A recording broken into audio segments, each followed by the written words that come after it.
हेमंत सोरेन की सरकार है। इस सरकार ने हम लोग माननीय मुखियागणों को कहीं का नहीं छोड़ा। और जैसे बिल्ली क्रॉस कर जाता है कैसे, और तो हम लोग रुक जाते हैं। उसके बाद किसी को आने जाने का पार होने का समय देखते हैं, थूक लेते हैं। उसके बाद भगवान को याद करके तब आगे बढ़ते हैं। तो एक प्रकार से झारखंड प्रदेश में अगर कोई अपशगुन मंत्री है तो डॉक्टर इरफान अंसारी है। हमारे बापूजी का सपना था कि गांव मेरा मजबूत होगा तो राज्य मजबूत होगा और देश मजबूत होगा। इन्होंने गांव की सरकार को मिटाने का काम किया है। झूठा आश्वासन इन्होंने धरना स्थल पर ला करके, झूठा आश्वासन दे करके, प्रोजेक्ट भवन में ले जा करके मुखिया लोग को एक नचनिया की तरह इन्होंने नचवाया। नमस्कार, दर्श न्यूज देख रहे हैं आप और मैं हूं आपके साथ दक्षा प्रिया।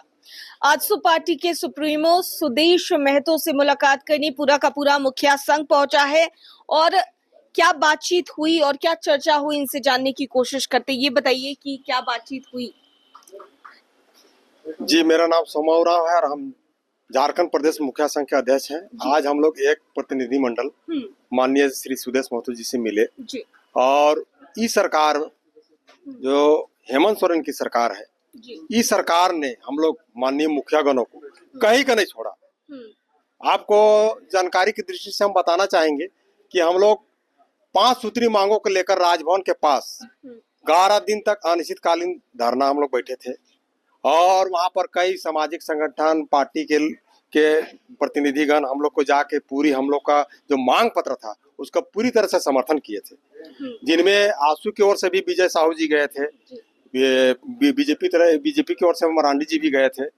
और जब ये सब गए उसके बाद तुरंत विभागीय मंत्री, जिनको हम लोग पहले तो अपने आप को हनुमान जी भी कहते हैं, लेकिन अभी हमको पता चल रहा है कि वो झारखंड प्रदेश में अपशगुन मंत्री है। जैसे हम लोग कहीं आज आते जाते जा रहे हैं कोई काम के लेकर, और जैसे बिल्ली क्रॉस कर जाता है कैसे, और तो हम लोग रुक जाते हैं। उसके बाद किसी को आने जाने का पार होने का समय देखते हैं, थूक लेते हैं। उसके बाद भगवान को याद करके तब आगे बढ़ते हैं। तो एक प्रकार से झारखंड प्रदेश में अगर कोई अपशगुन मंत्री है तो डॉक्टर इरफान अंसारी है। अब कैसे है सो हम बताना चाह रहे हैं। तो हम लोग को धरना को षड्यंत्र के तहत तोड़वाए आए हम लोग को धरना स्थल पे। उसके बाद फिर प्रोजेक्ट बिल्डिंग में हम लोग को समझौता करवाए। अब वहाँ समझौता करना में हम लोग को लिखित आश्वासन दिए कि आप लोगों का 5 सूत्री जो मांग पत्र है उसको हम आचार संहिता लगने से पहले सब पूरा कर देंगे। और उस बैठक में हम लोग पूरा झारखंड प्रदेश के, हमको लगता है कि 25-30 मुखियागण सब हम लोग बैठे थे। और उनके साथे खिजरी के विधायक माननीय राजेश कच्छप जी थे, आपका अकेला जी थे, आपका सिद्धू सोनू जी थे, हैं, ये सब विधायक भी थे।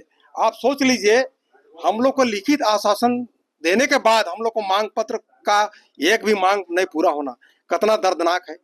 लोग कहते हैं कि गांव का सरकार है तब जाके राज्य का सरकार, तो कहाँ गया फिर भाई। क्या क्या मांग आपकी थी जिनको लेकर के आप लगातार? का पहला मांग था राज्य वित्त आयोग का राशि पंचायत को दे।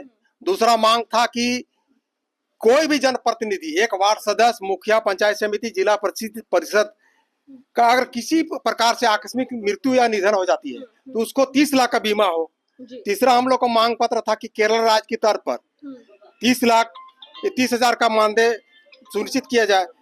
चौथा हम लोग का मांग पत्र था सरकार का जैसे महत्वाकांक्षी योजना, अबुआ आवास योजना, मैया योजना, उसमें जनप्रतिनिधियों की सहभागिता हो। जैसे वार्ड सदस्य हो, पंचायत समिति हो, मुखिया हो। ग्रामीण क्षेत्र में आप देखिए कि उनका खपरा का घर, मिट्टी के घर, बहुत गरीब रहते हैं, बीपीएल धारी हैं, तो वैसे लोगों को आप क्यों नहीं दीजिएगा योजना का लाभ, और सब काम वही का सब कर देगा। और 5वां हम लोग को मांग था कि कोई भी जनप्रतिनिधि को, जैसे जनप्रतिनिधि मुखिया भी, वार्ड भी एक चुनाव के आता है, तो उसको किसी तुरंत कोई भी जांच पड़ताल या किसी पर आरोप लगा के उसको तुरंत बर्खास्त नहीं करना है। उसका उच्च स्तरीय जांच होना चाहिए। जिस प्रकार एक सांसद विधायक का बर्खास्त होने से पहले कोर्ट करता है, उसी प्रकार मुखियागण का भी वैसा होना चाहिए। अगर कोई मुखिया थोड़ा सा अपना आवाज को ऊंचा करके अगर अपना हक अधिकार का अगर बात करना चाह रहा है ना, तो सरकार चाहता है कि उस पर झूठा मूठा आरोप लगा के उसको तुरंत बर्खास्त करता है, उसको दबाने का प्रयास किया जाता है। ठीक है, चलिए इनसे भी बातचीत करते हैं। ये बताइए कि जिन मांगों को लेकर 12 दिनों से आप लोग धरने पर बैठे हुए थे, क्या वो मांगे पूरी हुई आपकी? देखिए, ये झूठी सरकार हुई साबित।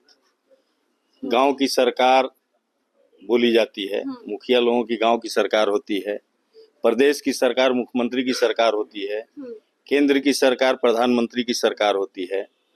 हमारे बापूजी का सपना था कि गांव मेरा मजबूत होगा तो राज्य मजबूत होगा और देश मजबूत होगा। इन्होंने गांव की सरकार को मिटाने का काम किया है।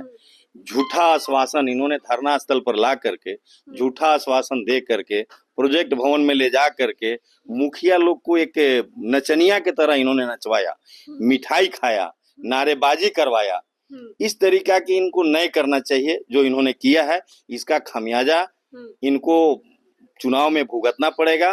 पूरे प्रदेश की मुखिया एकजुट हैं और इनको उखाड़ फेंकने के लिए संकल्प ले चुके हैं। हम लोग एनडीए की सरकार बनाने के लिए संकल्प है, चूंकि बाबूलाल मरांडी जी के द्वारा और राजसू सुप्रीमो सुदेश महतो जी के द्वारा ये आदेश दिया गया है कि गांव की सरकार को हम मजबूत करेंगे। चूंकि इनकी जो ललसा होती है केंद्र से हमको फंड मिलेगा तो राज्य का विकास करेंगे, तो हमारी ललसा नहीं होती है कि आप राज्य से हमको फंड दीजिएगा तो हम गांव का विकास करेंगे। हम भी एक प्रतिनिधि हैं। जिस वोट से चुनाव आपने जीत के आया है वही वोट से चुनाव मुखिया भी जीते हैं। आपकी चुनाव टॉप नहीं है मुखिया की जितनी चुनाव टॉप है। एक घर में अगर 10 वोट है तो 10 परिवार एक साथ नहीं रहता है, अलग अलग उसके परिवार 2-4 गो हो जाते हैं। वैसे टफ चुनाव जीत करके मुखिया जी लोग आते हैं और इनकी झुनझुना लगा हुआ है, मुखिया के एकदम दरकिनार किए हुए हैं। हमारे बिलुकपुर की आदरणीय रघुवर दास की सरकार जो थी, मुखिया का एक मान सम्मान देने का काम किया था, मुखिया को एक तरजीह देने का काम किया था, फंड देते थे और उनका पीएम आवास में कहीं कोई बार्गेनिंग नहीं था। वार्ड सदस्य को भी मिलता था, बीडीसी को भी मिलता था, मुखिया को भी मिलता था, जिला परिषद को भी मिलता था, सारे लोगों को मिलता था आवास का लाभ। लेकिन इनके अबू आवास में एक वार्ड सदस्य को इन्होंने नहीं देने का काम किया है। क्या माने भावना है, जबकि रिजर्व सीट से आते हैं, निरीह गरीब प्राणी तिरपाल छा करके रखते हैं। मेरे ही पंचायत का एक मामला है, एक वार्ड सदस्य है राजकुमार भुइया, जिनका घर रहने का घर नहीं है, उनका अबू आवास में नाम लिस्ट में आया हुआ है। वो बेचारे त्राहिमाम है, उनको आवास नहीं मिल पा रहा है, हम दे नहीं पा रहे हैं। अब आप लोगों को उम्मीद है सुदेश महतो जी के पास आप लोग पहुंचे, क्या उम्मीद कर रहे हैं ये बताएं? देखिए, सबसे पहले तो हम लोग चाहेंगे कि एनडीए की सरकार बनी, उसके बाद हम लोगों को उम्मीद है कि जो भी हम लोग को मांग है वो पूरा होगा।